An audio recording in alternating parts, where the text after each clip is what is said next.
So we are in Didyma for another ancient stories. We're entering the ancient city of Didyma. There's two columns that are huge. The rest of them are all to the ground, but they're huge. I'm talking huge here, like monster huge. Step back, go closer, closer, closer. That's huge. I mean, those columns are huge. It's like people are either giant here or seriously huge. Bence güzel. Like, it's a giant city.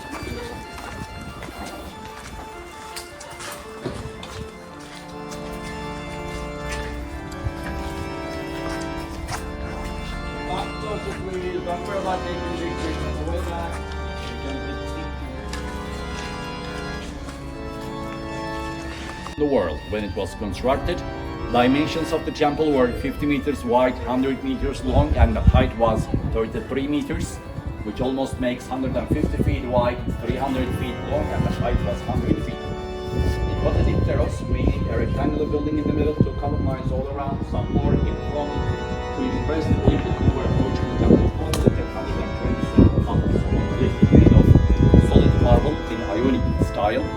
Frontal of the temple was so loudly decorated with the figures of gods and goddesses, and again the frontal was covered with gold. And the whole building was painted into green, and that temple is one of the 7 wonders of the ancient world.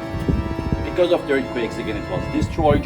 After Christianity became the official religion of the Roman Empire, as these ancient temples lost their importance, instead of reconstructing, they took the marble blocks and columns from there and used them in construction of other buildings, especially in Ephesus.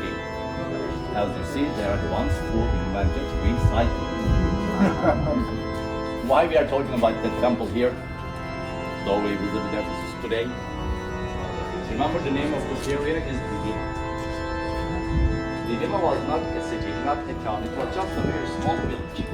But they had this temple, few shops around, and only very few houses. Either the houses of the people who owned those shops, or the house of the people who worked for this temple. But we can say that Didyma was the religious center of Miletus. And Didyma is an ancient Greek word which means twins.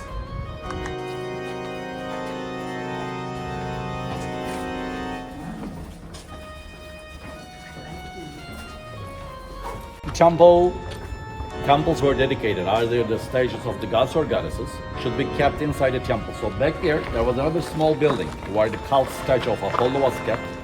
Not a very good drawing, but here, at least you can imagine the frontal of that small building which is stand back there where the cult statue of Apollo was kept. And remember, we were talking about the height of the temple. It was almost 100 feet, 33 meters.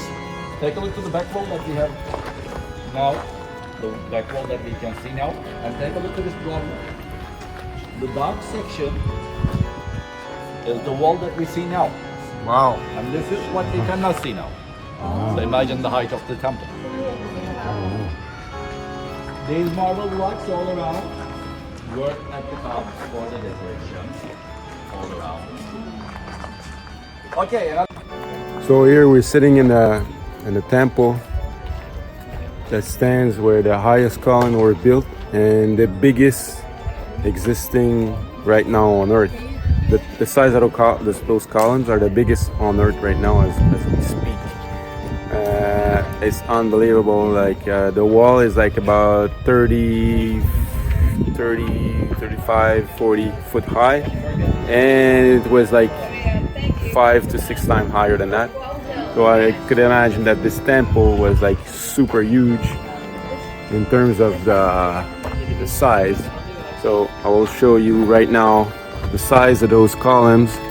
There's the size of this column. So you see Michelle where she's standing. So Michelle is standing beside the column. She's about 5, and you see the column is about, I don't know, like 20 or 30. but they say that it was going up to 100 foot, which is impossible. I believe it. So if you see the size of those columns over there, it gives you an example. Of how high those columns were. So here we just have partially a column, and this over there we have the two columns that are complete. So I believe that the guy says that those are the most biggest columns on Earth right now. And it's huge. It's unbelievable.